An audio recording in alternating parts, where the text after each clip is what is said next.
नमस्कार दोस्तों, स्वागत है आपके अपने YouTube channel Vinod Hindi point में। दोस्तों, आज के इस वीडियो में पढ़ने वाले हैं बिहार स्टेट से संबंधित महत्वपूर्ण प्रश्नोत्तरी, जिसकी परीक्षा मार्च अप्रैल माह में संभावित है। बिहार स्टेट एक पात्रता परीक्षा है। आगामी जो बिहार में टीजीटी पीजीटी की वैकेंसी आने वाली है, अगर आप स्टेट परीक्षा उत्तीर्ण करते हैं तो टीजीटी पीजीटी की परीक्षा में आप आवेदन कर सकते हैं। तो चलिए देर न करते हुए शुरू करते हैं आज का ये वीडियो। पहला प्रश्न है, रेल का बिकट खेल नाटक के रचनाकार कौन है? रेल का बिकट खेल, सही उत्तर हो जाएगा इसका बालकृष्ण भट्ट। रेल का बिकट खेल, ये जो नाटक है बालकृष्ण भट्ट का है। बालकृष्ण भट्ट ने एक पत्रिका निकाली थी हिंदी प्रदीप नाम से, हिंदी प्रदीप। अगला प्रश्न है, भ्रमर गीत परंपरा में भंवर गीत की रचना किसने की? भंवर गीत की रचना किसने की? तो इस भंवर गीत की रचना करने वाले हैं नंददास। ठीक है, भंवर गीत परंपरा में भंवर गीत की रचना किसने की? तो नंददास ने की, जबकि सूरदास ने भ्रमर गीत की रचना की है। और एक हैं जगन्नाथ दास रत्नाकर, जिन्होंने उद्धव शतक की रचना की है। ये सभी काव्य जो है भ्रमर गीत परंपरा के से संबंधित है। अगला है, सुजान सागर के रचनाकार कौन है? सुजान सागर, सुजान सागर यह घनानंद की रचना है। और इनकी रचनाओं में प्रमुख है, जैसे विरह लीला है, कोकसार है, रसकेलवल्ली है, कृपाकांड है, सुजान सागर है। ठीक है, सुजान इनकी प्रेमिका का नाम था। अगला प्रश्न है, कलिकौतिक रूपक के लेखक कौन है? कलिकौतुक रूपक के लेखक कौन है? सही उत्तर हो जाएगा प्रताप नारायण मिश्र। आपको अगर लग रहा है कि प्रश्न तेजी से कराए जा रहे हैं तो आप वीडियो को रोक करके अपने अनुसार सही उत्तर का चयन करें। एस्टेट की परीक्षा में कुल 150 प्रश्न पूछे जाएंगे, जिसमें 100 प्रश्न सब्जेक्ट से संबंधित होंगे, 50 प्रश्न जो है टीचिंग एप्टीट्यूड से होंगे, शिक्षण अभिरुचि, जिसमें से आपको 75 प्रश्न सही करने होंगे। अगर आप 75 प्रश्न सही करते हैं तो आप एस्टेट परीक्षा उत्तीर्ण माने जाएंगे। अगला प्रश्न है, ज्ञानबोध के रचनाकार कौन है? ज्ञानबोध की रचनाकार कौन है? तो इसका सही उत्तर हो जाएगा मलूक दास। ज्ञानबोध जो रचना है ये मलूक दास की है। ठीक है, अजगर करे न चाकरी, पक्षी करे न काम, दास मलूका कहे गए हैं, सबके दाता राम। अगला प्रश्न है, सुदामा चरित के लेखक कौन है? सुदामा चरित के लेखक कौन है?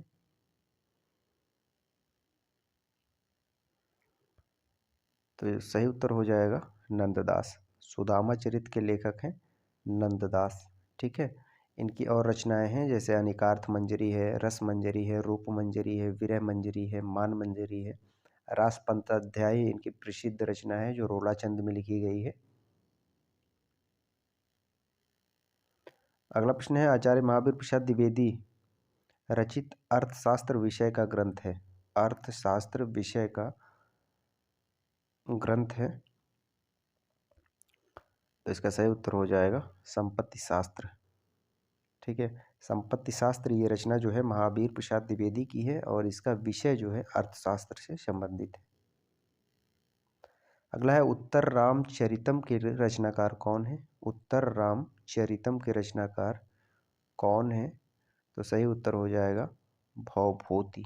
उत्तर रामचरितम के रचनाकार है भवभूति। भवभूति ने भवभूति के जो है 3 नाटक उपलब्ध होते हैं। एक तो उत्तर रामचरितम है, दूसरा जो है महावीर चरित है और तीसरा मालती माधव है। ठीक है, संस्कृत साहित्य उत्तर प्रदेश टीजीटी पीजीटी की परीक्षा में संस्कृत साहित्य से संबंधित 15 से 20 प्रश्न पूछे जाते हैं। कुछ व्याकरण के रहेंगे, कुछ साहित्य से रहेंगे। अगला प्रश्न है, मंगलसूत्र शीर्षक अधूरे उपन्यास के लेखक कौन है? आसान प्रश्न है।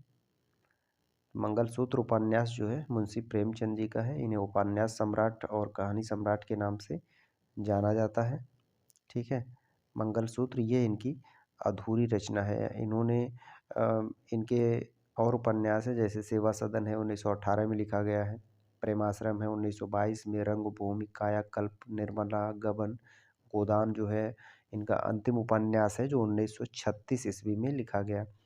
प्रेमचंद ने लगभग 300 से अधिक कहानियाँ लिखी हैं और 18 से अधिक उपन्यास लिखे हैं। अगला है घुमक्कड़ शास्त्र नामक ग्रंथ के लेखक कौन है? घुमक्कड़ शास्त्र नामक ग्रंथ के लेखक कौन है? तो इसका सही उत्तर हो जाएगा राहुल सांकृत्यायन। राहुल सांकृत्यायन का नाम जो है घुमक्कड़ त्रय में आता है। ठीक है, एक नागार्जुन है, अज्ञेय है, राहुल सांकृत्यायन है, ये तीनों जो है घुमक्कड़ त्रयी में शामिल हैं। इनकी रचना है जैसे घुमक्कड़ शास्त्र हो गया, उसके बाद हो गया तिब्बत यात्रा, मेरी लद्दाख यात्रा, मेरी यूरोप यात्रा, ये सभी जो है राहुल सांकृत्यायन के हैं। अगला प्रश्न है वारेन हेस्टिंग का सांड कहाँ शीर्षक कहानी के लेखक कौन है? वारेन हेस्टिंग का सांड, तो इसका सही उत्तर हो जाएगा उदय प्रकाश। 100 प्रश्नों में से आपके कितने प्रश्न सही होते हैं आप कमेंट करके ज़रूर बताएं। अगला प्रश्न है इनमें से किस ग्रंथ के लेखक रामविलास शर्मा हैं? किस ग्रंथ के लेखक रामविलास शर्मा हैं? तो सही उत्तर हो जाएगा भारत में अंग्रेजी राज और मार्क्सवाद। इस ग्रंथ के लेखक हैं रामविलास शर्मा और यह जो है प्रसिद्ध मार्क्सवादी आलोचक के रूप में जाने जाते हैं। और इनकी और रचना है प्रगति और परंपरा है, प्रगतिशील की समस्याएं हैं, आस्था और सौंदर्य है। ये सभी रचनाएं जो है रामविलास शर्मा की हैं। हिंदी साहित्य की भूमिका की बात की जाए तो ये हजारी प्रसाद द्विवेदी का है। ठीक है, निराला आत्महंता आस्था ये दूधनाथ सिंह का है। अगला प्रश्न है दूसरी परंपरा की खोज के लेखक कौन है? दूसरी परंपरा की खोज के लेखक कौन है? तो सही उत्तर हो जाएगा नामवर सिंह। और दूसरी परंपरा की खोज कभी कभी प्रश्न में पूछा जाता है, यह जो है किस लेखक पर केंद्रित है? तो ये हजारी प्रसाद द्विवेदी पर केंद्रित है। ठीक है, इनके रचनाकार हैं नामवर सिंह। अगला प्रश्न है बसंत आ गया पर कोई उत्कंठा नहीं शीर्षक निबंध के लेखक कौन है? बसंत आ गया पर कोई उत्कंठा नहीं, इसका सही उत्तर हो जाएगा विद्यानिवास मिश्र। बसंत आ गया पर कोई उत्कंठा नहीं के रचनाकार हैं विद्यानिवास मिश्र। इनकी और निबंध हैं जैसे चित्र की छाया है, मैंने सिल पहुंचाई, कदम की फूली डाल, तुम चंदन हम पानी, ये प्रसिद्ध हैं। अगला है हंस पत्रिका के संस्थापक का नाम है।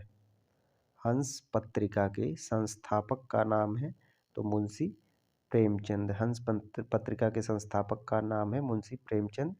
मुंशी प्रेमचंद ने इस पत्रिका को जो उनका जो संपादन किया था वह बनारस से 1930 ईस्वी में किया था। ठीक है, बनारस से 1930 ईस्वी में। और हंस पत्रिका एक मासिक पत्रिका है। पत्रिका से भी संबंधित प्रश्न पूछे जाते हैं, इसलिए आप अच्छे से पढ़ें पत्रिका को। अगला प्रश्न है आवारा मसीहा के लेखक कौन है? आवारा मसीहा के लेखक कौन है?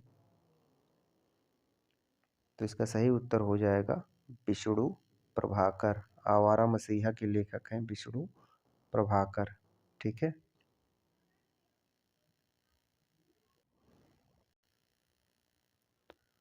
अगला प्रश्न है तार सप्तक का प्रकाशन वर्ष है।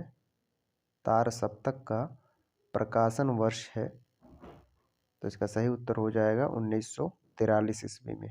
ठीक है, तार सप्तक का प्रकाशन वर्ष है 1943 ईस्वी में। और इसके जो अगुआ माने जाते हैं, जो संपादक माने जाते हैं, वह अज्ञेय हैं। ठीक है, और दूसरा तार सप्तक कब हुआ था? तो 1951 में, तीसरा 1959 में, चौथा 1979 में। अगला प्रश्न है हरी घास पर क्षण भर शीर्षक काव्य संकलन के रचयिता कौन है? हरी घास पर क्षण भर, इसका सही उत्तर हो जाएगा अज्ञेय। हरी घास पर क्षण भर शीर्षक काव्य संकलन के रचयिता हैं अज्ञेय। इनकी और रचनाएं हैं भग्नदूत, चिंतन, इत्यलम, बावरा अहेरी, ये सभी रचनाएं जो कितनी नावों में कितनी बार इन पर जो है इसे अज्ञेय को ज्ञानपीठ पुरस्कार प्राप्त हुआ था, कितनी नावों में कितनी बार। अगला प्रश्न है, जयशंकर प्रसाद के अधूरे उपन्यास का नाम है। जयशंकर प्रसाद के अधूरे उपन्यास का नाम है इरावती। मंगलसूत्र ये प्रेमचंद का है। अधूरा उपन्यास कंकाल, तितली, इरावती जो है यह जयशंकर प्रसाद का उपन्यास है। ठीक है, तितली की बात की जाए तो यह ग्रामीण परिवेश पर आधारित है। निम्नलिखित में से किस लंबी कविता के रचयिता मुक्तिबोध हैं? तो इसका सही उत्तर हो जाएगा अंधेरे में। अंधेरे में जो लंबी कविता है यह मुक्तिबोध की है। ठीक है, पेशोला की प्रतिध्वनि यह जयशंकर प्रसाद का है। राम की शक्ति पूजा सूर्यकांत त्रिपाठी निराला का है। और असाध्य वीणा यह अज्ञेय का है। अगला प्रश्न है, भारत मित्र पत्र प्रकाशित होता था। भारत मित्र पत्र कहाँ से प्रकाशित होता था? तो सही उत्तर है कलकत्ता से। ठीक है, भारत मित्र पत्र जो है यह कलकत्ता से प्रकाशित होता था। हरड़े वाणी एवं अंगबधू किसकी वाणी के संकलन है? हरड़े वाणी एवं अंगबधू। तो इसका सही उत्तर हो जाएगा दादू दयाल। हरड़े वाणी और अंगबधू यह जो है दादू दयाल का है। ठीक है,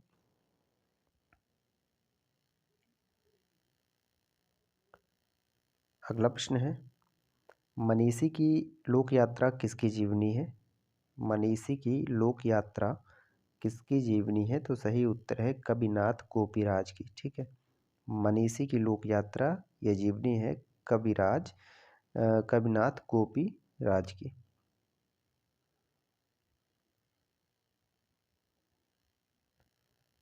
अगला है, तत्वदीप दीप निबंध किसकी रचना है? तत्वदीप निबंध किसकी रचना है? सही उत्तर हो जाएगा वल्लभाचार्य। वल्लभाचार्य की एक और रचना है, कई बार परीक्षा में पूछा जाता है, अणुभाष्य।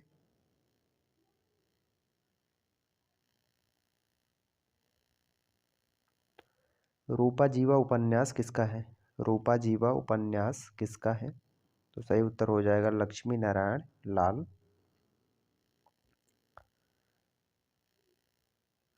आलोचना को भाषाई रीतिबद्धता से उन्होंने वैसे ही मुक्त किया जैसे निराला ने कविता को छंदों के बंधन से। उपयुक्त कथन किसके संबंध में है?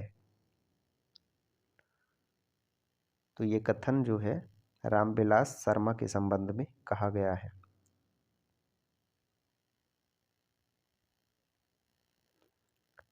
अगला है, अर्धकथानक नामक कृति की विधा है।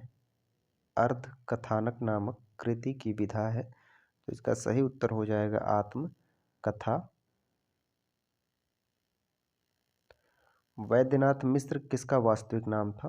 वैद्यनाथ मिश्र किसका वास्तविक नाम था? तो सही उत्तर है नागार्जुन।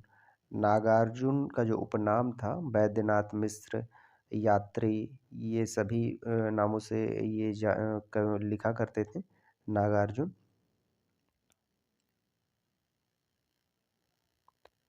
अगला है, तार सप्तक में संकलित कवियों को राहों के अन्वेषी कहा था। तार सप्तक में संकलित कवियों को राहों के अन्वेषी कहा था। तो किसने कहा था? अज्ञेय ने कहा था। ठीक है, ये प्रश्न कई बार परीक्षा में पूछा जाता है, राहों के अन्वेषी किसने कहा? तो या तो इस तरह से पूछा जाएगा या फिर इस तरह से पूछा जाएगा, राहों के अन्वेषी किस सप्तक में कहा गया है। अगला है, जैनेन्द्र का पहला कहानी संग्रह कब प्रकाशित हुआ? तो सही उत्तर है 1929 ईस्वी में जैनेन्द्र का पहला कहानी संग्रह प्रकाशित हुआ। उस कहानी संग्रह का नाम क्या था? तो फांसी। उस कहानी संग्रह का नाम था फांसी। निर्गुण संत कवियों में सर्वाधिक शास्त्रज्ञ एवं सुशिक्षित थे। यह प्रश्न पूछा गया है, कई बार पूछा गया है। निर्गुण संत कवियों में सबसे शिक्षित कवि कौन थे? सुंदरदास।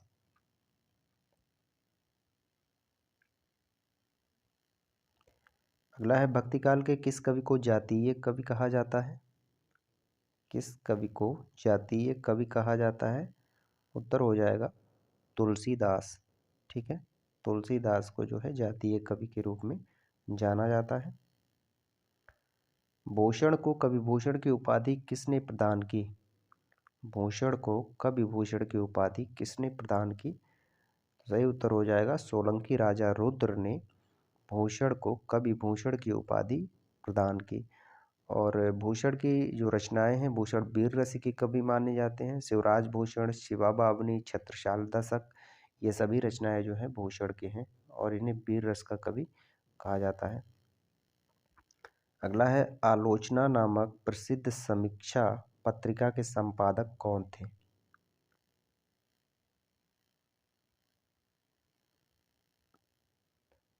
तो इसका सही उत्तर हो जाएगा नामवर सिंह। आलोचना नामक जो प्रसिद्ध पत्रिका थी उसके संपादक कौन थे? तो नामवर सिंह।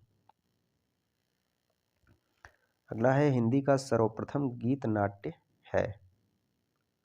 हिंदी का सर्वप्रथम गीत नाट्य कौन सा है? तो करुणालय है, जयशंकर प्रसाद का।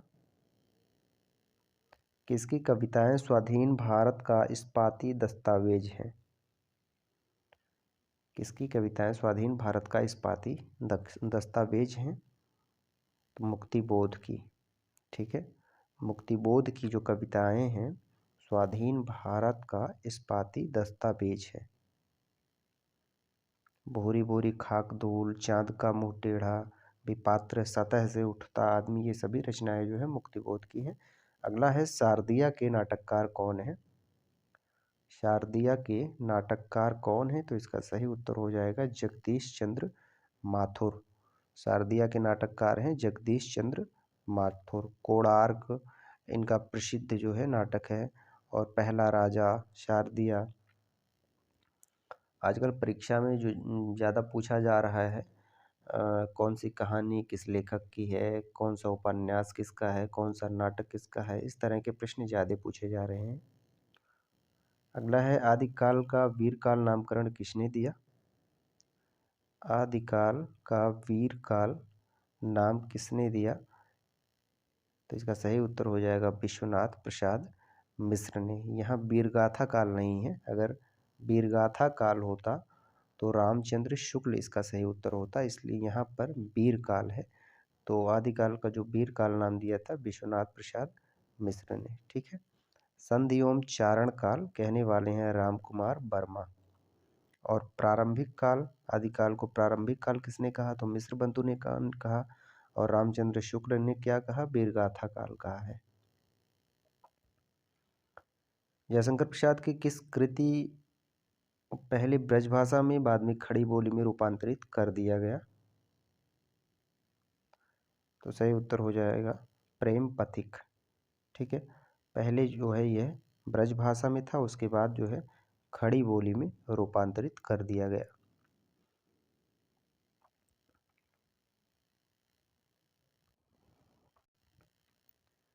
अगला प्रश्न है नाभादास कृत भक्तमाल की भाषा क्या है? नाभादास कृत भक्तमाल की भाषा क्या है? तो इसका सही उत्तर हो जाएगा ब्रज भाषा। पत्रकारिता के स्तर से निबंध शैली को विकसित करने वाले प्रमुख लेखक कौन हैं? तो इसका सही उत्तर है रामवृक्ष बेनीपुरी। पत्रकारिता के स्तर से निबंध शैली को विकसित करने वाले प्रमुख लेखक हैं रामवृक्ष बेनीपुरी। प्रेमचंद उर्दू में किस नाम से लिखते थे? नवाब राय।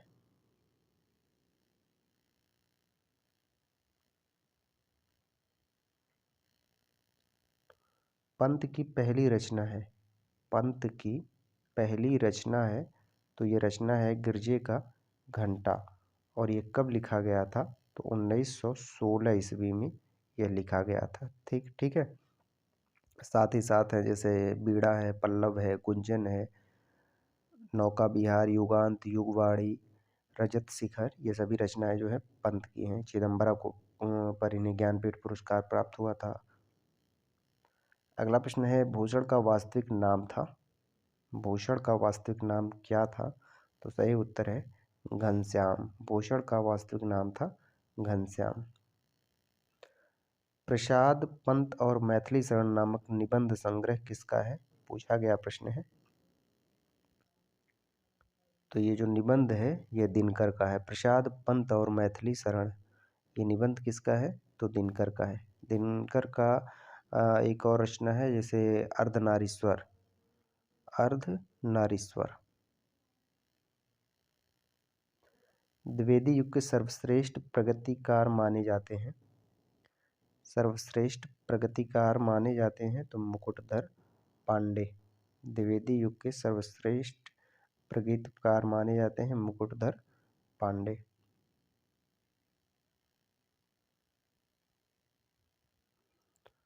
और यह मुकुटधर पांडे जो है लोचन प्रसाद पांडे के भाई हैं।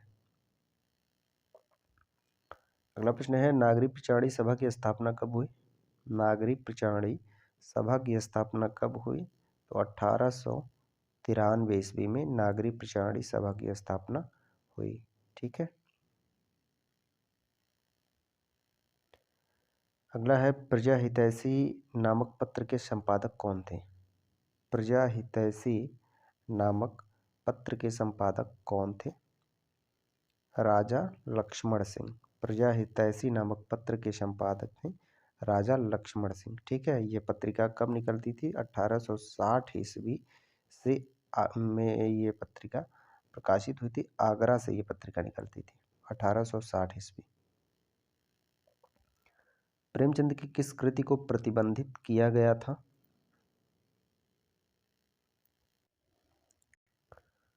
सही उत्तर हो जाएगा सोजे वतन को जो है प्रतिबंधित किया गया था। अंग्रेज सरकार ने इन्हें इस कृति को जो है जब्त कर लिया था। शिकार संबंधी रोचक निबंधों के रचनाकार कौन है। शिकार संबंधी रोचक निबंधों के रचनाकार कौन है, तो श्री राम शर्मा। ठीक है। श्री राम वर्मा नहीं है, श्री राम शर्मा है। रीतिकाल को श्रृंगार काल किसने कहा। रीतिकाल को श्रृंगार काल किसने कहा, तो इसका सही उत्तर हो जाएगा आचार्य विश्वनाथ मिश्र ने रीतिकाल को श्रृंगार काल कहा है। ठीक है। रीतिकाल को रीतिकाल कहने वाले हैं आचार्य रामचंद्र शुक्ल। और रमाशंकर शुक्ल ने रीतिकाल को कलाकाल कहा है। वहीं मिश्र बंधुओं ने जो है रीतिकाल को अलंकृत काल कहा है।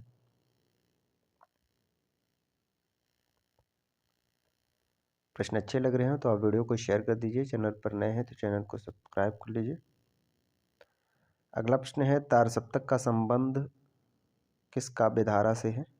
तार सप्तक का संबंध किस काव्यधारा से है, तो प्रयोगवाद इसका सही उत्तर होगा। प्रकाशन तार सप्तक का आप सभी को पता है 1943 ईस्वी। अगला, आचार्य रामचंद्र शुक्ल ने किस कवि को कठिन काव्य का प्रेत कहा है, पूछा गया प्रश्न है। तो केशवदास हैं, कठिन काव्य के प्रेत के रूप में जाने जाते हैं। अगर पूछा जाए तो कठिन गद्य का प्रेत किसे कहा गया है, तो अज्ञेय को कहा गया है कठिन गद्य का प्रेत, और केशवदास को कहा गया है कठिन काव्य का प्रेत। ठीक है। और इनकी जो रचनाएं हैं, रसिक प्रिया हैं, कवि प्रिया हैं, विज्ञान गीता है, जहांगीर जस चंद्रिका है, रतन बावनी है, ये सभी रचनाएं जो हैं केशवदास की हैं। अगला है, भूषण दो राजाओं के दरबारी कवि थे, इसमें से पहले थे शिवाजी, दूसरे कौन थे, तो दूसरे थे छत्रसाल। छत्रसाल दशक इनकी एक रचना है। तो छत्रसाल महाराजा छत्रसाल से संबंधित इनकी रचना है छत्रसाल दशक। ठीक है। भूषण हजारा, भूषण उल्लास। यहाँ मिलान करना है सूची 1 का सूची 2 से। कौन से कवि जो है किस युग से संबंधित हैं। आदिकाल की बात की जाए अमीर खुसरो, भक्ति काल की बात की जाए जायसी, रीतिकाल आलम, आधुनिक काल भारतेंदु हरिश्चंद्र। अवधि एवं ब्रजभाषा दोनों में रचना करने वाले कवि कौन हैं। अवधि एवं ब्रजभाषा दोनों में रचना करने वाले कवि कौन है? तो वह कवि हैं तुलसीदास। तुलसीदास ने अवधी और ब्रज दोनों में जो है रचनाएं की थी। ठीक है, जैसे रामचरितमानस, पार्वती मंगल, जानकी मंगल, बरवर रामायण, ये सभी जो है अवधी भाषा में लिखे गए हैं। वहीं पर वैराग्य संदीपनी, कवितावली, दोहावली, गीतावली, रामज्ञा प्रश्न, ये सभी जो है ब्रज भाषा में लिखे गए हैं। ठीक है, और सूरदास की बात की जाए तो ये ब्रज भाषा की कमी है, घनानंद ब्रज भाषा की कमी है। अगला है कालक्रम की दृष्टि से इनमें से सबसे पुराने कवि कौन है? सबसे पुराने कवि कौन है? तो सही उत्तर हो जाएगा विद्यापति। कालक्रम की दृष्टि से सबसे पुराने कवि हैं विद्यापति। इनके जन्म की बात की जाए तो 1360 ईस्वी। ठीक है, 1360। वहीं तुलसीदास उनके जन्म की बात की जाए तो 1532 ईस्वी हैं। बिहारी का 1595 है, 1595 है। सूरदास का जो है समय स्पष्ट नहीं है, कहीं कहीं आपको 1478 मिलेगा और कहीं कहीं आपको 1480 मिलेगा। तो इस प्रश्न का जो सही उत्तर होगा विद्यापति हैं, 1360 ईस्वी सबसे पहले। यानी सबसे पुराने कवि कौन हैं? तो विद्यापति हैं, दिए गए विकल्प के अनुसार। अगला है सो सुख सुजस सुलभ मोहि स्वामी में कौन सा अलंकार है? सो सुख सुजस सुलभ मोहि स्वामी, तो इसका सही उत्तर हो जाएगा अनुप्रास अलंकार है इसमें। ठीक है, अनुप्रास अलंकार है। सो सुख सुजस सुलभ मोहि स्वामी, इसमें कौन सा अलंकार है? तो अनुप्रास अलंकार है। अगर जिस शब्द की आवृत्ति जो है एक से अधिक बार हो तो वहाँ जो है अनुप्रास अलंकार होता है। शब्द नहीं, यहाँ वर्ण की बात हो रही है। यहाँ देखिए स वर्ण की आवृत्ति एक से अधिक बार हुई है तो इसलिए यहाँ पर अनुप्रास अलंकार होगा। ठीक है, सा की आवृत्ति जो है कई बार हुई है। प्रत्येक में 4 शब्द दिए गए हैं जिनमें से 3 अनेकार्थक शब्द की श्रेणी में आते हैं। जो शब्द इस श्रेणी में नहीं आता है वही आपका उत्तर है। तो बताइए आपका उत्तर कौन सा है? सजा, बल, शक्ति, सेना। इसका सही उत्तर हो जाएगा सजा। यह तीनों से अलग है। बल, शक्ति और सेना तीनों एक है। ठीक है, बल, शक्ति और सेना तीनों एक है, अनेकार्थक शब्द हैं।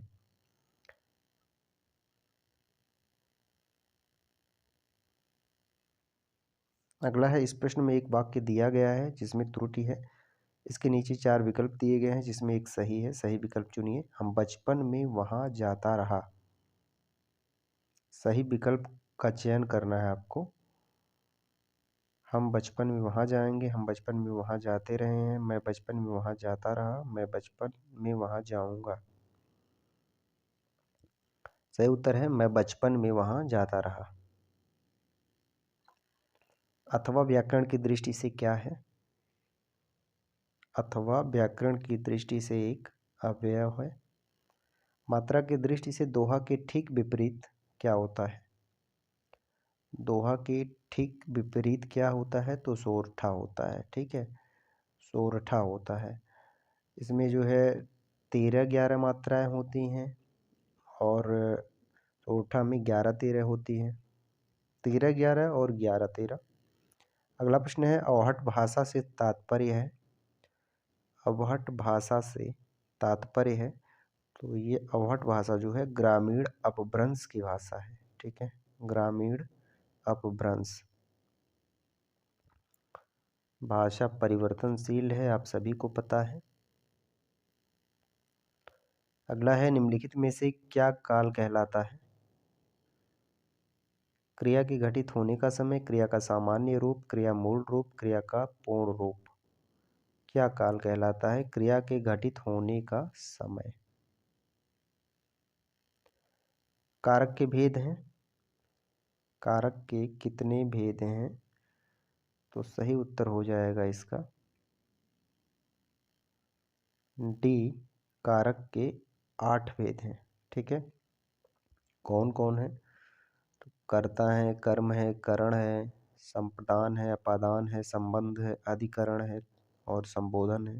कर्ता ने कर्म को करण से, इस तरह से कारक के कुल 8 भेद हैं। निम्नलिखित में से किस वाक्य में अकर्मक क्रिया है? किस वाक्य में अकर्मक क्रिया है? पानी बरस रहा है, मैं गेहूं पिसवाता हूँ। श्याम निबंध लिखता है, राम मोहन को रुला रहा है। तो पानी बरस रहा है, यह अकर्मक क्रिया है। ठीक है।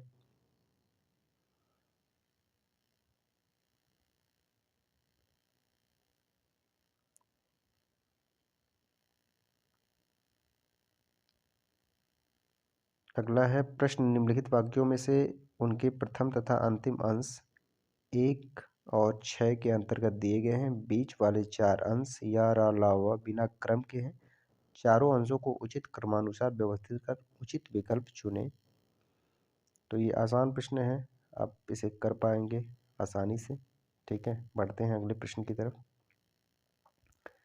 निम्नलिखित में से कौन सा शब्द स्त्रीलिंग नहीं है? कौन सा शब्द स्त्रीलिंग, बताइए कौन सा शब्द स्त्रीलिंग नहीं है? तो इसका सही उत्तर हो जाएगा झुरमुट। यह स्त्रीलिंग नहीं है। इनमें से बादल का पर्यायवाची शब्द नहीं है। बादल का पर्यायवाची शब्द नहीं है जलधि। ये समुद्र का पर्यायवाची है। ठीक है, जलधि जो है समुद्र का पर्यायवाची। बादल का है जलद है, मेघ है, वारिद है। ये सभी जो है बादल के पर्यायवाची हैं। तुमुन प्रत्यय का प्रयोग निम्नलिखित में से किस अर्थ में होता है? तुमुन प्रत्यय, सही उत्तर है के लिए। इम्पॉर्टेंट प्रश्न है, मोस्ट इम्पॉर्टेंट। आप इस प्रश्न को अच्छे से पढ़ लीजिए। तुमुन प्रत्यय का जो प्रयोग होता है किस अर्थ में होता है? के लिए। अगला है, विप्रलंभ श्रृंगार में वियोग की कितनी दशाएं मानी गई हैं? तो सही उत्तर इसका हो जाएगा 10 दशाएं।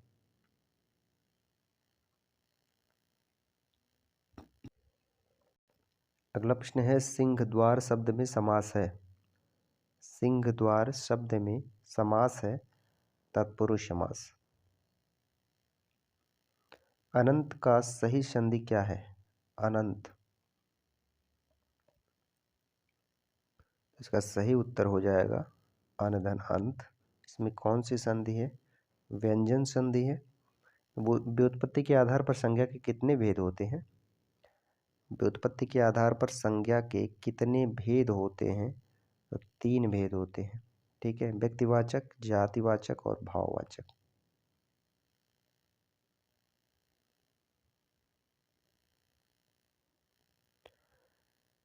अगला है, श्रोता के लिए किस सर्वनाम का प्रयोग किया जाता है? श्रोता के लिए किस सर्वनाम का प्रयोग किया जाता है? तो इसका सही उत्तर हो जाएगा मध्यम पुरुषवाचक सर्वनाम। क्षुद्र का क्या अर्थ है? क्षुद्र,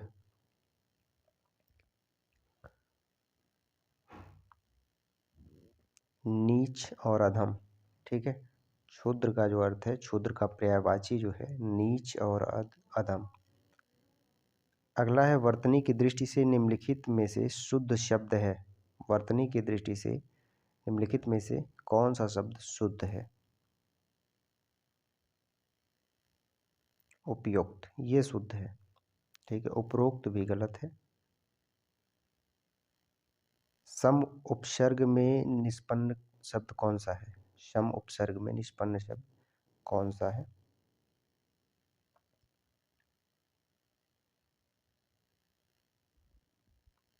संस्कार।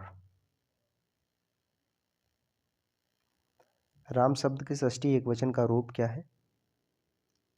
राम शब्द के षष्ठी एकवचन का रूप है रामस्य। मुझसे उठा नहीं गया वाक्य में वाच्य है। मुझसे उठा नहीं गया कर्मवाच्य है। मुझसे उठा नहीं गया, ठीक है, कर्मवाच्य है।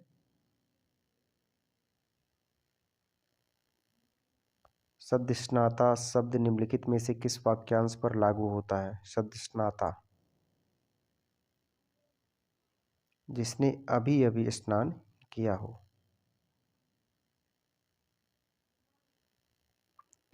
ऊँटों का क्या जा रहा है? खाली स्थान पर क्या आएगा? ऊँटों का शुद्ध शब्द काफिला। गीला है, क्या है गीला? सार्वनाम विशेषण क्या है? गीला गुण बता रहा है, गुणवाचक विशेषण।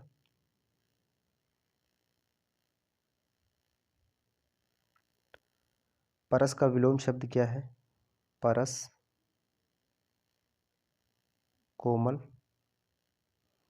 निम्नलिखित में से योजक चिन्ह कौन सा है? योजक चिन्ह रात दिन माता पिता, तो इस तरह का ये योजक चिन्ह है। द्वंद्व समास में योजक चिन्ह का प्रयोग किया जाता है। हिंदी वर्णमाला में वर्ण है, हिंदी वर्णमाला में जो वर्णों की संख्या है वह 52 है। आच्छादित का उचित विच्छेद निम्न में से कौन सा है? आच्छादित, सही उत्तर है औदंछादित। इसमें कौन सी संधि है? व्यंजन संधि। शक्ति को शक्ति कहना किस प्रकार के उच्चारण कोश का उदाहरण है?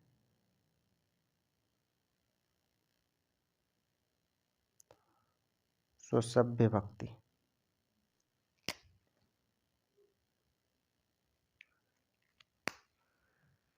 निम्न में महाप्राण व्यंजन कौन सा है? सही उत्तर है घ। घ जो है महाप्राण व्यंजन है। पढ़ रहा था, इनमें से कौन सी क्रिया है? पढ़ रहा था संयुक्त क्रिया है, पढ़ रहा था। पितृधन अनुमति का सही संधि पद है?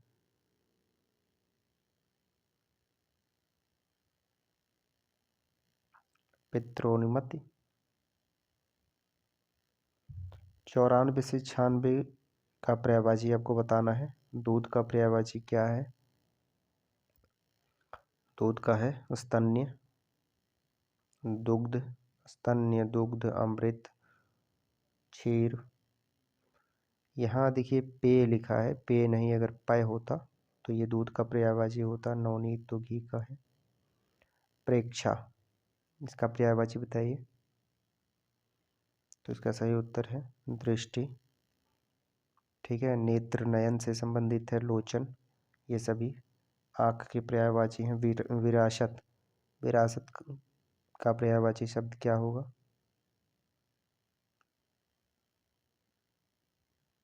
दाय। ठीक है, विरासत, धरोहर।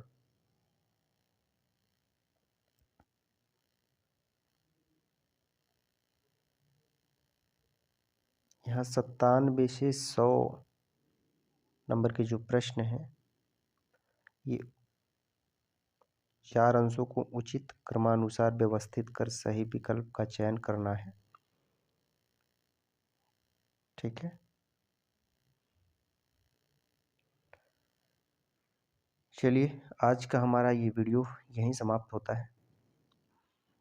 प्रश्न अच्छे लगे हों तो आप वीडियो को शेयर कर दीजिए। चैनल पर नए हैं तो चैनल को सब्सक्राइब कर लीजिए। मिलते हैं अगले वीडियो में नए प्रैक्टिस सेट के साथ। तब तक के लिए नमस्कार।